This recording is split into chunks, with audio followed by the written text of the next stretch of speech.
Gimana nih kabarnya pagi hari ini? Sehat kan? Baik kan? Oke, jadi sebelum kita memulai pelajaran ekonomi pada pagi hari ini, Ibu mau memastikan dulu kalian stay at home ya. Kalian nggak boleh kemana-mana karena pemerintah juga masih menerapkan stay at home. Mungkin kita udah dengar new normal di luar sana, tapi new normal yang benar itu kita tetap keluar. Misal pun kita mau keluar, kita harus tetap menerapkan prosedur yang ada. Kita nggak boleh lupa pakai masker, jangan lupa cuci tangan, oke?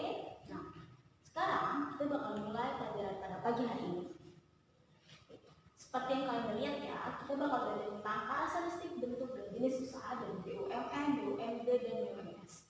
Pasti sebagian dari kalian juga udah pernah dengar sama-sama tentang BUMN, ya enggak?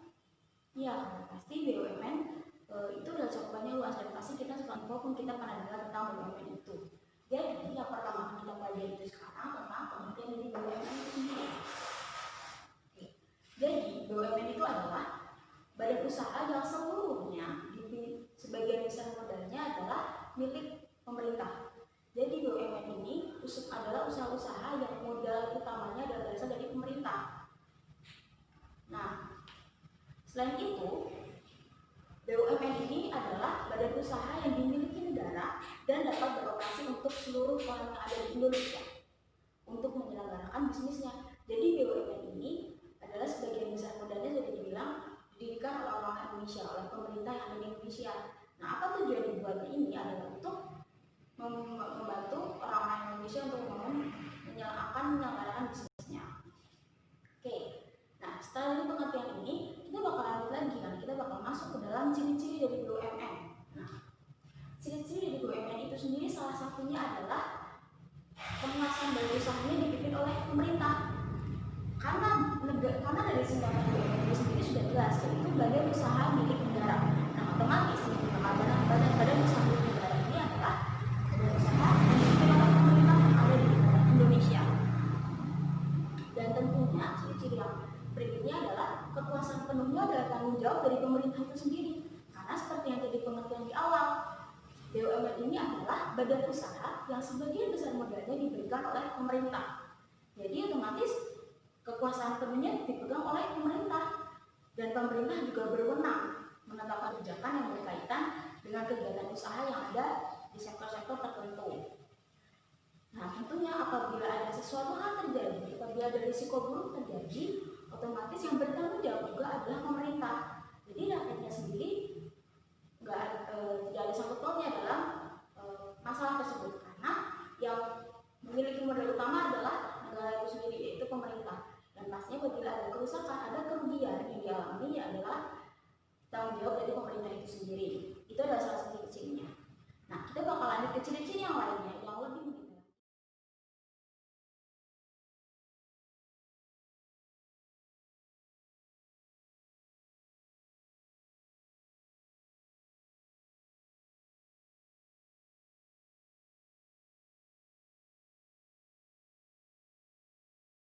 Dan ciri dari adanya BUMN, sekarang kita akan masuk ke dalam tujuan BUMN itu sendiri. Nah, yang pertama, menambah kekayaan negara. Nah, dalam menambah kekayaan negara ini sudah jelas karena BUMN adalah badan usaha milik negara.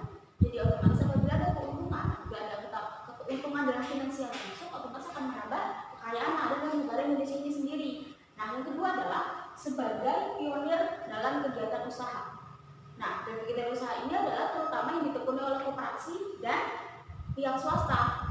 Jadi BUMN ini adalah pertama kalinya pionir adalah pertama kali yang mengadakan adanya berbagai kegiatan usaha yang tentunya ditekuni oleh koperasi dan juga pihak-pihak swasta. Nah, yang ketiga adalah bertanggung jawab. Bertanggung jawab dalam hal apa? Yaitu bertanggung jawab terhadap penyediaan barang dan jasa yang berkualitas agar kebutuhan masyarakat dapat terpenuhi. Jadi BUMN ini juga memiliki tugas untuk memenuhi kebutuhan jasa ataupun barang yang dibutuhkan oleh usaha-usaha yang ada yang didirikan oleh masyarakat Indonesia itu sendiri. Nah, dari sekian banyak tujuan BUMN, ini adalah poin besar yang dimiliki oleh BUMN itu sendiri. Kita harus memahami adanya tujuan didirikannya BUMN adalah dari besarnya yaitu ini. Jadi kalian juga bisa memahami tujuan dari didirikannya BUMN untuk negara Indonesia ini sendiri. Kita kita juga akan masuk ke dalam bentuk-bentuk BUMN. Nah, bentuk BUMN itu sendiri dibagi menjadi dua, yaitu perusahaan umum atau biasa disebut dengan perum atau perusahaan persero. Nah, sebelum kita masuk ke pengertiannya, contoh dari bentuk-bentuk BUMN ini termasuknya adalah ada perum perhutani, perum damri, dan perum pegadaian. Lalu ada juga PT Jasa Marga, ada Bank BNI, dan juga PT Asuransi. Oke, sekarang kita akan masuk pengertian dari perusahaan umum.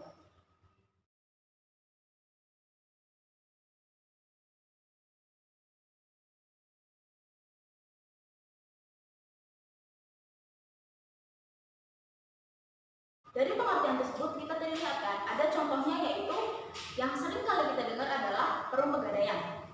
Nah, perum pegadaian pasti setiap daerah, setiap kota ada perum pegadaian. Nah, yang fungsinya adalah untuk menolong masyarakat-masyarakat yang menengah ke bawah. Mungkin mereka biasanya kita dengar adalah pegadaian itu kita bisa menjual barang, kita dapat uang, dan nantinya apabila kita sudah mempunyai uang kita bisa menebus barang kita lagi. Nah, itu adalah fungsi dari pegadaian. Nah, sekarang kita bakal lanjut untuk pengertian dari perusahaan persero.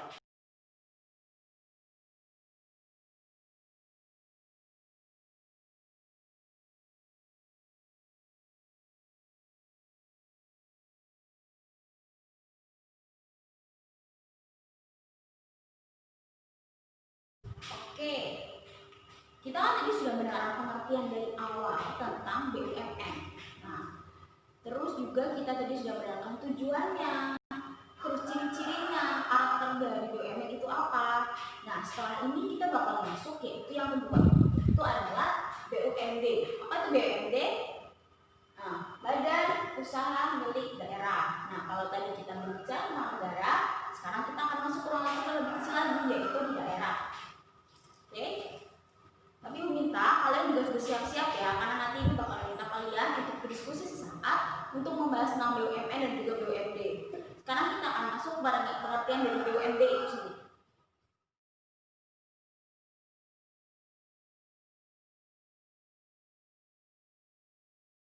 Oke, sekarang kita akan lanjut ke pengertian BUMD. Oke, jadi sekarang kita akan pengertian dari BUMD itu sendiri adalah perusahaan yang didirikan oleh pemerintah daerah. Nah, termasuk bagaimana kita dari bicara badan usaha milik daerah, otomatis yang mendirikan adalah daerah itu sendiri. Nah, akan tetapi dalam BUMD ini sebenarnya modal utamanya pun diberikan oleh negara. Akan tetapi negara di sini memberikan kepada daerah, tapi daerahnya pun dibagi. Jadi banyak daerah, jadi dana yang diberikan ke BUMN diberikan kepada masing-masing daerah. Ada daerah 1, daerah 2, daerah 3,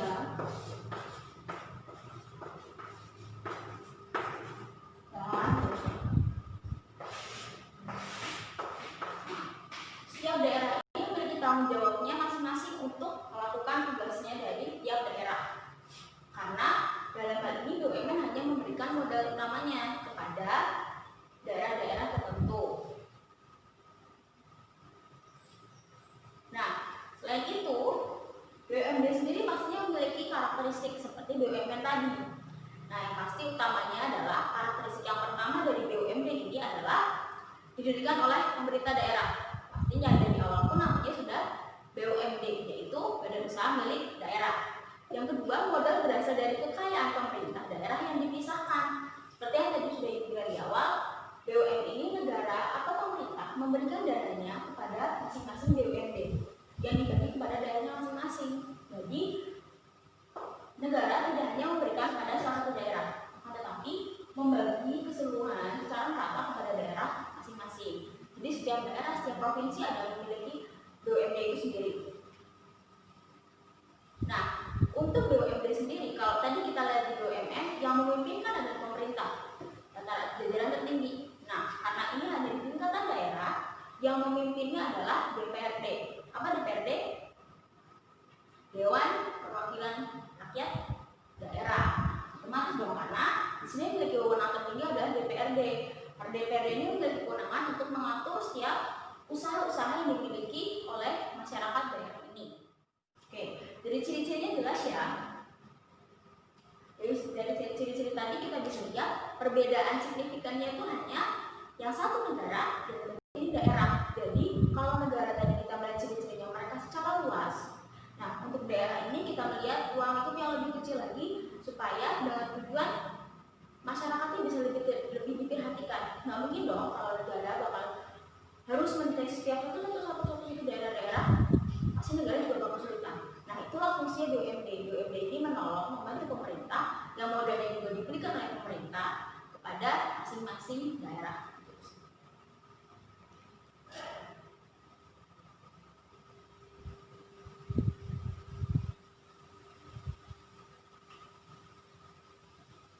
Nah, sekarang kita bakal masuk ke tujuan BUMD. Kalau tadi kita sudah melihat tujuan dari BUMN, sekarang kita akan lanjut untuk tujuan BUMD itu sendiri. Jadi, setiap badan usaha yang ada dalam negara ini memiliki tujuannya masing-masing. Sebenarnya tujuannya juga akan berbeda-beda tiap daerah. Namun, yang pertama pasti tujuannya adalah untuk mencari keuntungan. Setiap usaha yang didirikan pasti ada tujuannya untuk mencari keuntungan. Nah, mungkin dong kita buka usaha, kita jualan sesuatu, kita buka usaha sesuatu yang kita sukai, kita cuma buka, yaudah kita buka aja, kita buka toko karena kita suka, terus kita nggak nyari keuntungan, itu nggak mungkin. Nah, kalau kita nggak nyari keuntungan, kita bakal mengalami kerugian sendiri dong. Jadi yang pertama itu ciri-cirinya pastinya adalah mencari sebuah keuntungan. Nah, dan lagi untuk pemenuhan hidup dari orang banyak. Nah, mereka mencari keuntungan supaya mereka mendapatkan uang, dan uang itu adalah untuk gaya hidup mereka. Kalau kita bisa lihat mungkin banyak orang yang tidak bisa bekerja dan mereka pasti kekurangan uang. Dengan itu mereka tidak bisa memenuhi kebutuhan mereka masing-masing. Yang ketiga adalah perintis dari berbagai kegiatan usaha. Nah, BUMD ini adalah perintis awal. Kalau tadi kita lihat negara adalah pionir. Yang pertama kali adanya berbagai jenis usaha adalah dari negara. Nah, dalam daerah ini mereka merintis dari awal lagi bagaimana cara mereka membuat usaha-usaha yang bisa menambahkan keuntungan untuk mereka. Yang terakhir di sini adalah memberikan suatu bantuan dan perlindungan pada usaha kecil. Mungkin kalau kita bisa dari daerah-daerah, mereka cuma punya usaha kecil-kecilan, mungkin kayak cuma buka warung di rumah, itu adalah pusat untuk bantuan daerah bisa memperhatikan usaha-usaha kecil seperti itu.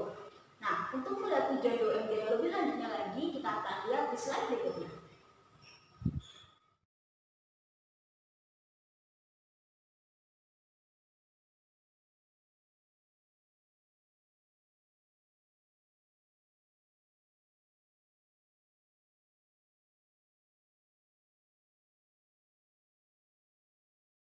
Jadi sekarang kita akan menjelaskan lagi tentang bentuk-bentuk yang ada dalam BUMD. Yang pertama ada BPD, angkutan, dan PDAM. Apa itu singkatan BPD? Ayo. Ya apa? Bank Pembangunan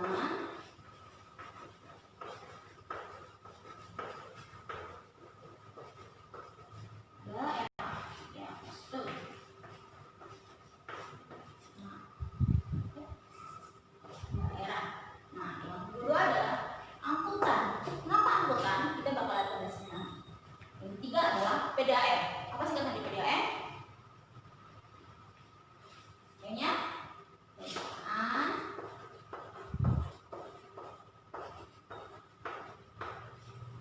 daerah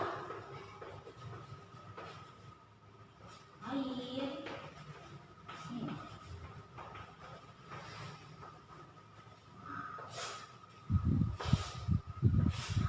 Oke, jadi dari BUMD ini memiliki 3 bentuk, BPD, angkutan, dan PDAM.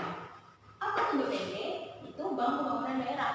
Nah, apa sih sebenarnya Bank Pembangunan Daerah itu? Nah, jadi Bank Pembangunan Daerah itu adalah bank umum yang kepemilikannya saham terbesarnya itu dimiliki oleh provinsi setempat. Kalau tadi negara kita berbicara tentang negara seluruh Indonesia, nah ada ini daerah dan ini adalah Bank Pembangunan Daerah. Jadi saham terbesarnya ini dimiliki oleh provinsi yang ada di daerah tersebut, misalnya Jawa Timur, kan? Lalu misalnya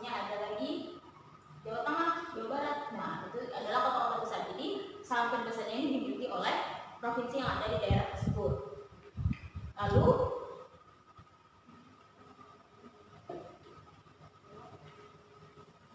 bank pembangunan daerah ini juga didirikan dengan tujuan untuk membantu melaksanakan pembangunan yang ada di tiap daerah. Jadi kenapa BPD ini bisa maju? Karena tentunya bank BPD ini memiliki mungkin proses pembukaannya tidak terlalu mahal seperti bank-bank swasta lainnya. Mungkin untuk membuka rekeningnya juga tidak terlalu mahal, sehingga masyarakat kecil akan lebih mudah untuk menabung uang yang dimilikinya.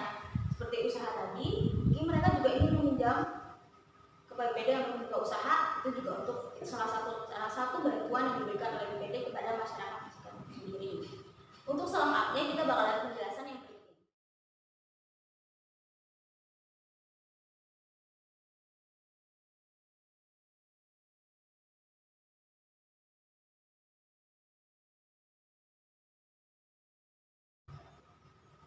Oke, yang kedua adalah angkutan.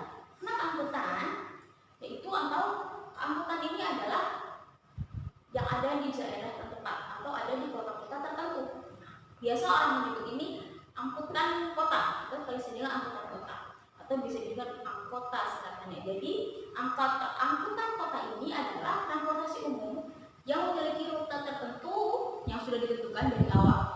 Dan biasanya rute yang dimiliki oleh angkutan ini tidak akan terlalu jauh, mungkin hanya antar desa atau paling jauh seperti antar desa atau dari nggak akan jauh-jauh dari desa setempat, karena mereka tidak memiliki rutenya. Jadi rutenya mereka masing-masing. Kalau dari desa satu ke desa 2 itu satu rute. Nah, kalau kita pergi dari desa ke-4 ke desa 1, pasti mereka beli angkutan masing-masing. Nah, apa sih perbedaannya sama bis? Kalau sama bis, kalau kita perhatikan, bis itu memiliki halte untuk tempat pemberhentian. Sedangkan kalau angkot, kita bisa berhenti di tempat yang kita butuhkan. Misalnya, kita keluar dari sekolah ini, kita butuh angkot. Nah, kita bisa langsung berhentikan angkot di depan sekolah. Nah, kalau bis, kita harus coba berjalan dulu mencari halte terdekat biar mendapatkan bis. Itu perbedaannya angkutan sama bis. Oke.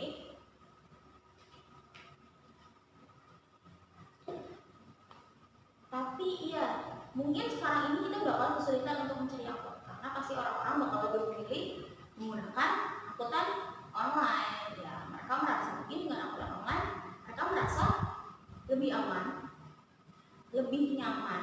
Mungkin kalau mereka lebih murah, padahal sebenarnya enggak ya. Sebenarnya ada juga beberapa kasus yang dilakukan yang terjadi akibat adanya kita dalam sendirian, tidak ada teman. Tapi mungkin beberapa anak-anak sekolah mengalami takut untuk naik angkot karena mungkin di jalan mereka harus ketemu pengamen, harus ketemu preman, kan.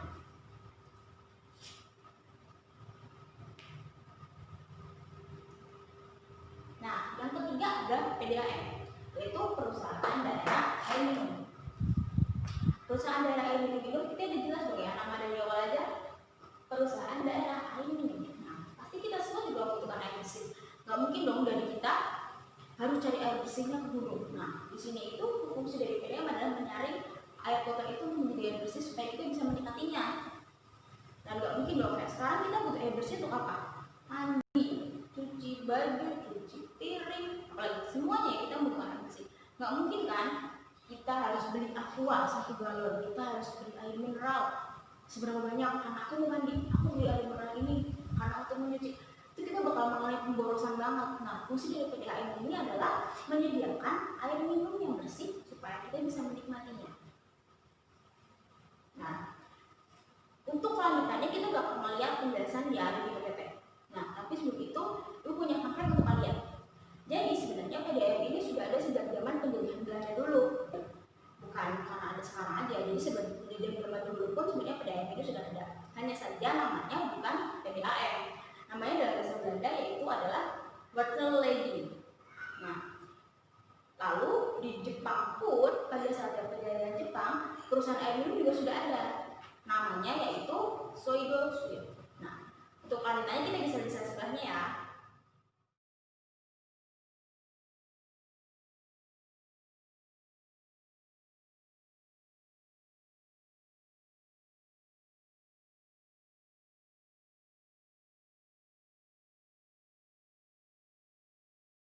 Badan usaha milik swasta. Jadi, pengertian dari badan usaha milik swasta itu adalah suatu badan usaha yang semua permodalannya berasal dari pihak swasta.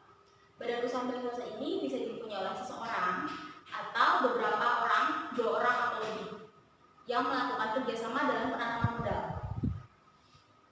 Nah, sebenarnya dari BUMS ini sendiri dibedakan menjadi 3. Ada badan usaha swasta dalam negeri, badan swasta asing, dan juga badan swasta campuran. Nah, tentunya kalau badan swasta yang dalam negeri, modal utamanya adalah orang-orang yang terdapat dalam negeri itu sendiri. Jadi, BUMS swasta dalam negeri adalah modal utamanya diberikan oleh masyarakat yang ada di Indonesia, yang memiliki kewarganegaraan di Indonesia. Nah, kalau yang BUMS asing, otomatis mereka yang menanamkan modal adalah orang asing. Campuran, kita bakal ada pertanyaannya nanti, oke? Nah, dari BUMS ini, mereka juga memiliki ciri-cirinya masing-masing. Nah, jadi BUMS ini memiliki ciri-ciri yang pertama, badan usaha yang modalnya sepenuhnya berasal dari pihak swasta, baik milik perseorangan ataupun 2 orang atau lebih. Lalu pastinya juga mereka mencari keuntungan yang sebesar-besarnya dalam membangun usaha tersebut. Nah, karena ini dibangun, apabila BUMS swasta ini dibangun lebih dari 1 orang, otomatis mereka juga memiliki haknya masing-masing. Jadi apabila ada keuntungan, mereka juga harus membaginya sama rata. Dan apabila ada kerugian, mereka juga harus bisa menanggulangi kerugian itu. Oke, untuk yang lebih jelasnya lagi,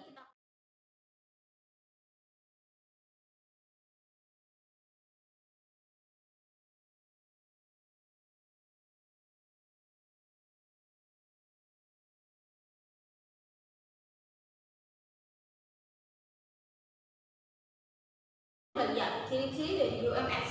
Nah, sekarang kita bakalan lagi tujuan dari BUMS itu sendiri. Oke, tujuan dari BUMS yang pertama adalah untuk mencari keuntungan seoptimal mungkin dalam mengembangkan usaha dan modalnya serta membuka lapangan kerja.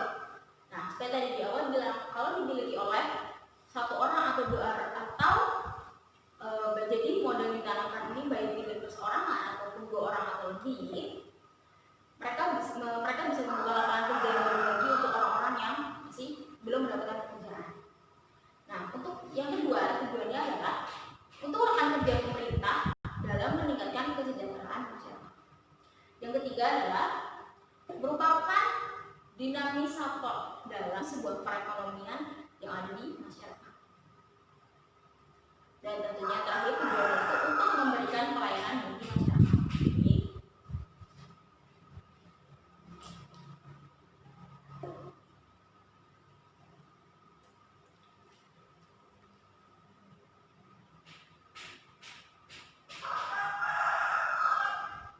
Jadi, tujuan utama dari adanya BUMS ini sendiri adalah yang pertama, mencari keuntungan seoptimal mungkin dalam mengembangkan usaha dan modal serta membuka lapangan kerja.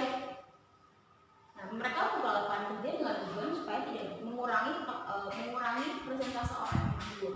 Nah, karena dimiliki oleh perseorangan atau bisa lebih dari 2 orang, nanti mereka juga akan lebih membuka usaha yang lebih besar lagi karena penanaman modal yang mereka dapatkan itu bisa lebih besar dari yang lainnya. Itu adalah salah satu tujuan dari BUMS. Untuk melihat keseluruhan dari tujuan adanya BUMS, kita akan lihat penjelasan yang berikut ini.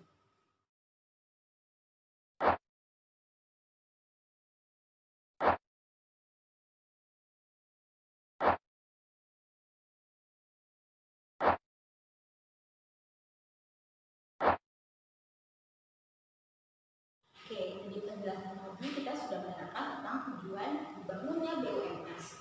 Nah, sekarang kita akan lanjut untuk jenis-jenis BUMS. Nah, seperti yang tadi dibilang di awal, BUMS ini dibagi lagi menjadi 3, yaitu adanya perusahaan swasta nasional, perusahaan swasta asing, dan perusahaan swasta campuran.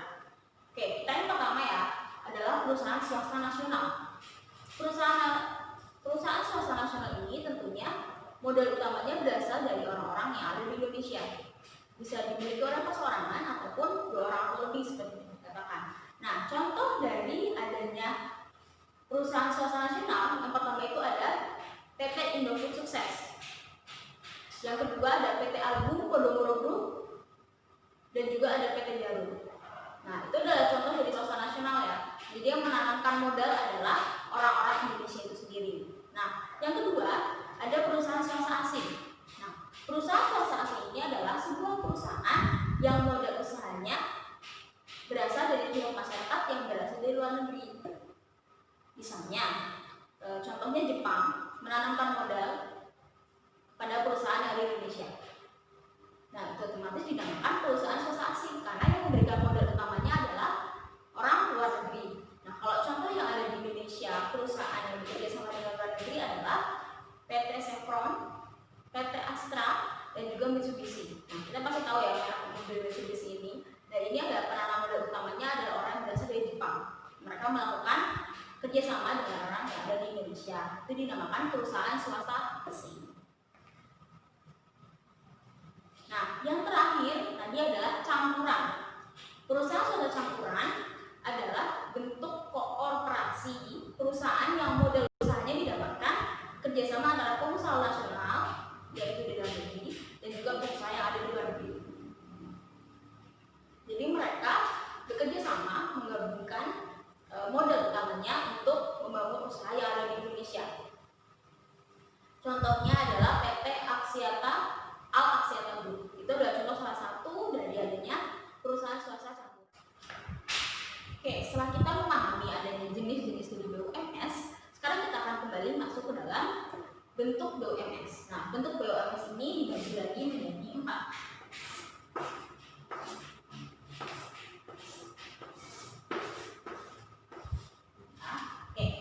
Yang pertama adalah perusahaan perseorangan.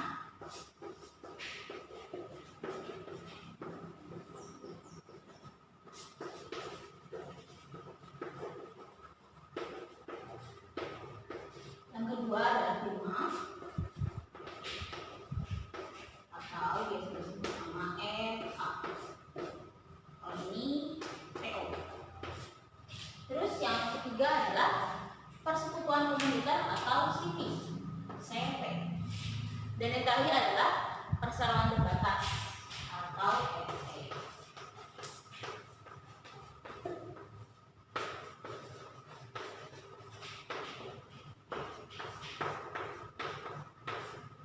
Oke. Nah, dari keempat bentuk BUMS ini, masing-masingnya memiliki pengertiannya sendiri dong. Otomatis di sini ada perusahaan perseorangan, ada firma, ada CP, dan perseroan terbatas. Ini adalah bentuk-bentuk yang ada dalam badan usaha milik swasta. Oke, yang pertama kita bakal bahas tentang perusahaan perseorangan. Sudah jelas apabila namanya perseorangan, berarti dimiliki oleh pribadi satu orang. Jadi, yang dinamakan perusahaan perseorangan ini adalah badan usaha yang seluruh modalnya ditanggung dan dimiliki oleh satu orang secara pribadi. Jadi semua resiko yang terjadi dalam usaha ini otomatis menjadi tanggung jawab si pemilik utama karena mereka memiliki usahanya sendiri. Nah, contoh dari perusahaan perseorangan ini adalah penginapan. Kalau kita lihat ada homestay mungkin atau penginapan. Ini bukan hotel ya penginapannya. Penginapan di daerah-daerah kecil pasti ada penginapan seperti itu. Itu biasanya dimiliki oleh perseorangan. Atau kontrakan juga. Kontrak rumah kan berarti dimiliki oleh satu orang. Nah, itu kan berarti namanya usaha sendiri. Jadi apabila ada kerusakan, apabila ada kerugian, penginapannya tidak laku, itu semua menjadi tanggung jawab oleh pribadi dia sendiri. Yang kedua adalah firma. Nah, pengertian dari firma ini sendiri adalah badan usaha yang didirikan oleh 2 orang atau lebih, di mana tiap-tiap anggota bertanggung jawab penuh atas perusahaan tersebut. Jadi apabila dalam firma tersebut terdapat 4 anggota, 5 anggota, mereka semua masing-masing memiliki tugasnya masing-masing. Mereka memiliki tanggung jawab mereka yang harus mereka penuhi sendiri. Nah, modal firma ini berasal dari anggota pendirinya atau keuntungan itu dibagikan kepada anggota dengan perbandingan yang sesuai. Karena contohnya seperti tadi, apabila ada 5 orang anggota dalam firma tersebut, otomatis bila mendapatkan keuntungan tersebut harus dibagi rata kepada tiap-tiap anggota yang ada dalam firma itu. Nah, kelangsungan firma akan terjamin baik apabila memiliki pemimpin yang memiliki tanggung jawab juga lebih besar. Nah, dalam hal ini 5 orang tadi, seperti contoh 5 orang ini tadi harus bisa menentukan salah satu yang bisa menjadi pemimpin. Nah, yang lain juga bisa menempatkannya masing-masing sesuai dengan bidang yang dikuasainya. Mungkin ada sekretaris, ada bendahara, mungkin ada bagian yang memberikan promosi dan lain-lain. Semuanya harus sesuai dengan tanggung jawabnya dan sesuai dengan bidang yang mereka miliki atau kemampuan yang mereka miliki. Nah, apabila memiliki kepemimpinan yang baik, pasti dia juga akan menjadi pemimpin yang baik dalam usaha tersebut. Nah, contoh dari firma ini adalah salah satunya yaitu konsultan hukum. Ya, kita sering dengar. Nah, konsultan hukum ini pasti salah satunya yang menjadi pemimpin. Dan konsultan hukum ini biasanya bisa dimiliki satu orang ataupun bisa dimiliki 2 orang. Mereka bekerja sama untuk membangun sebuah firma. Mungkin kita sering lihat di TV ada sebuah konsultan hukum yang membangun sebuah firma sendiri. Nah, itu juga adalah salah satu contoh dari yang namanya firma. Jadi di situ ada 2 orang dan pasti mereka mempekerjakan yang lain kan. Mungkin ada banyak pengacara atau banyak pendukung lainnya dalam firma tersebut. Nah, apabila mereka memenangkan suatu tender, mereka harus bisa membagi rata karena sebenarnya semuanya itu pun pekerjaan dari tiap-tiap anggota yang ada dalam firma tersebut.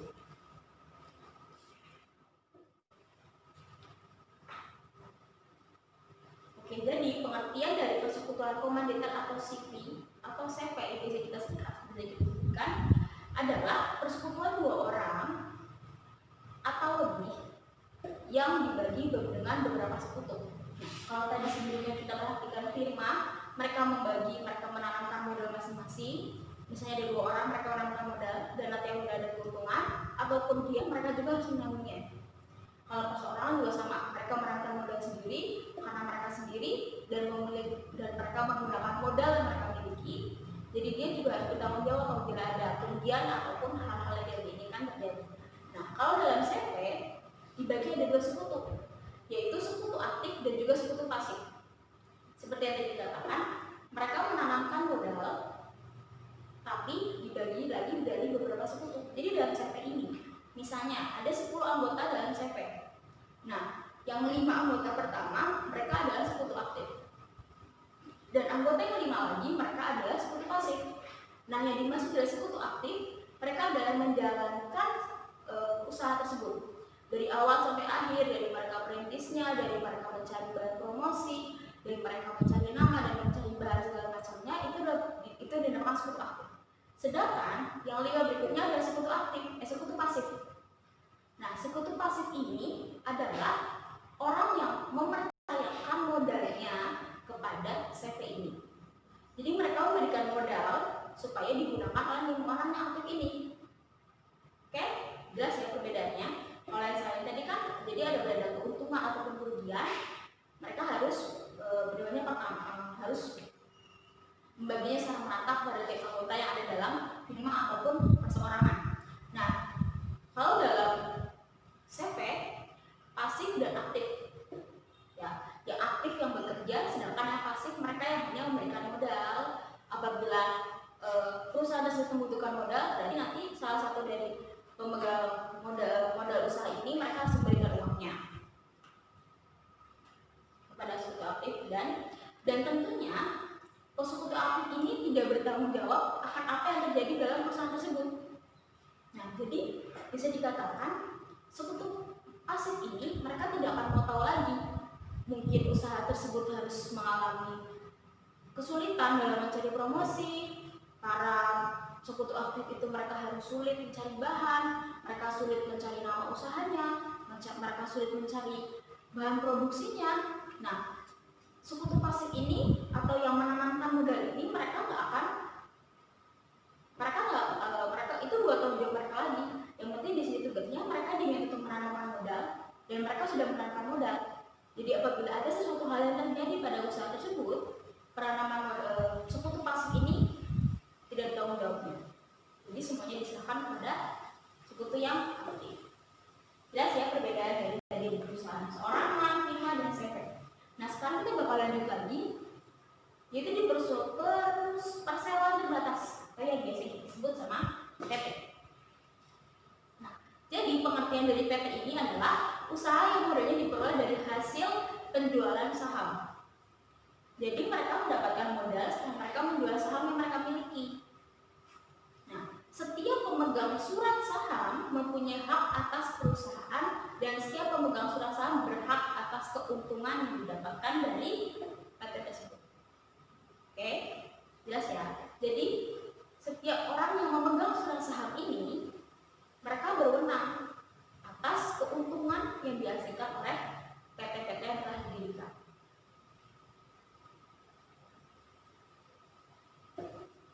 Nah, komponen yang memegang kekuasaan tertinggi dalam PT itu adalah dinamakan RUPS atau Rapat Umum Pemegang Saham. Nah, dalam rapat umum itu mereka membahas tentang kegiatan bidang usaha yang dijalani oleh PT ini. Jadi para penanam modal ini mereka berdiskusi, mereka merapatkan suatu hal yang tentang pembagian keuntungan yang dihasilkan. Nah, karena tadi kan mereka telah menjual saham mereka. Nah, jadi mungkin kan banyak pekerjanya. Akan tapi keuntungan yang didapatkan oleh PT tersebut tidak diberikan kepada semua pekerjanya, hanya diberikan kepada orang yang memegang surat saham itu. Apabila kita contoh awal ada di misalnya kita memiliki PT seperti tadi PT Surat Terbaru adalah PT Al Asyata atau kita bisa jadi bilang PT Mitsubishi. Nah, mereka menanamkan saham. Nah, yang memegang saham di sini kan berarti hanya orang Jepang dan juga orang Indonesia. Nah, yang berarti yang berwenang untuk mendapatkan keuntungan adalah hanya orang Indonesia dan orang Jepang ini. Para pekerjanya mungkin mendapatkan gaji, tapi tidak sepenuhnya keuntungan yang didapatkan. Karena yang berwenang untuk mendapatkan keuntungan adalah orang-orang yang memegang surat saham itu. Jadi orang yang tidak memegang surat saham, mereka tidak akan bisa meminta keuntungan dari penjualan hasil dari PT-PT itu. Jelas ya? Perbedaannya di sini sangat jelas. Kalau yang lain kita bisa lihat mereka membagi-bagikannya, sedangkan dalam PT ini mereka bisa dibilang hanya para petinggi khusus yang bisa mendapatkan keuntungan besar dalam usahanya itu sendiri. Oke, jadi kesimpulan untuk peran dari BUMN, BUMD, dan BUMS bagi Indonesia adalah yang pertama, menyediakan lapangan kerja bagi masyarakat sehingga dapat mengurangi persentase pengangguran di Indonesia dan juga memberikan pengarahan serta bantuan kepada UKM-UKM yang rendah untuk ekonomi lemah supaya mereka mendapatkan pencerahan, supaya mereka dapat arahan bagaimana cara mereka bisa mengatur perekonomian yang ada dalam usaha mereka. Jadi seperti dari Ibu di awal tadi, setiap BUMN, BUMD, dan BUMS mereka berdua saling berkaitan, yaitu untuk membangun sebuah lapangan pekerjaan bagi orang-orang yang belum memiliki pekerjaan, sehingga persentase pengangguran di Indonesia ini bisa berkurang dan mereka dapat hidup layak dari penghasilan yang mereka dapatkan. Oke. Nah, nanti Ibu juga minta kalian untuk mengerjakan tugas yang diberikan, yaitu Ibu minta kalian untuk mengidentifikasi BUMD yang ada di daerah kalian. Mungkin kalian mengidentifikasi banknya, bagaimana cara kerjanya, atau kalian mengidentifikasi siapa saja orang yang masih menabung di bank daerah, atau bagaimana keadaan daerah saat ini. Nah, Ibu minta kalian berdiskusi, Kak Ibu nanti minta kalian ada kelompok masing-masing 4 orang untuk mengerjakan tugas ini.